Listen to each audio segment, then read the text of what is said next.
Is PSVR 3 necessary? What are you talking about? Of course it is. Well, but is it necessary right now, as in the next 2 to 5 years? The answer is certainly not. Would it be nice to have a next-gen headset with better specs and features, etc.? Yes, it would. But again, in a world where a PS5 Pro is selling for $700, do you really expect the price of a next-gen PlayStation VR headset to be affordable? These are the kind of questions that have been running through my mind recently, and I do believe they make for a very interesting conversation. So let's just cut to the chase here and dive into the main topic for this video. The PS6 is around the corner, guys. I know that sounds silly, but it really is. We're 5 years into the PS5 lifecycle, so it's fair to assume that Sony will launch the PS6 in 2027. Flat gamers got nothing to worry about. They know the PS6 is coming soon, and when it does, they're going to buy it. But what about us, the PSVR community? Should we expect a next-gen VR headset to go with the PS6, or will Sony do the unexpected and simply settle for PSVR 2 backwards compatibility? To be honest, these two possibilities make complete sense to me, and I'm not even sure if I can pick one over the other.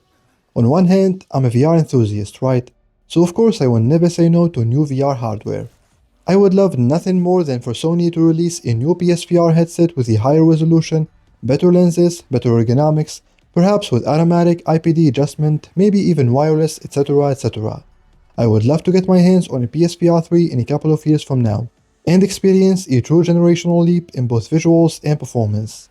But I also realize that such a product would be very expensive, maybe even more expensive than the launch price of the PSVR 2, and that, my friends, would not be a good idea.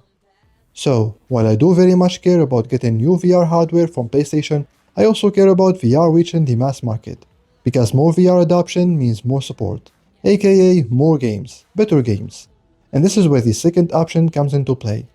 PSVR 2 backwards compatibility with a huge PSVR 2 price drop. This will be very easy to achieve since we know the PS6 is going to be backwards compatible with the PS5, and the manufacturing cost of the PSVR 2 is only gonna get cheaper in the coming years. So not only do you ensure that your existing PSVR 2 community will migrate to the PS6 and continue to buy VR games from your storefront for another generation, but you also get more people, potentially millions of people, with the right marketing, who will be willing to buy a PSVR 2 and try VR for the first time, since the cost of entry is now very cheap. And here's another thing, you can still achieve a generational leap with the PSVR 2 on the PS6, because if there is anything I discovered ever since I started playing VR games on a very high-end PC, it's that there is a huge untapped potential in the PSVR 2. Believe it or not, the PS5 is holding PSVR 2 back. Think of it this way. Imagine a world where you can play all your VR games at max settings, max resolution, and a native 120 FPS, maybe even with some ray tracing. That can be PSVR 2's reality if Sony makes it compatible with the PS6. That's what it truly means to take full advantage of the hardware. Yes, when optimized well, PSVR 2 games can look good and run smoothly. But believe me, the experience can be much better with something that has more power than the PS5. So all of this is to say that not releasing a PSVR 3 in the next few years could end up being the best decision, not just for Sony, but for the VR industry as a whole. But I'm also not gonna cry if Sony sells me a PSVR 3. And hey, what if they do both?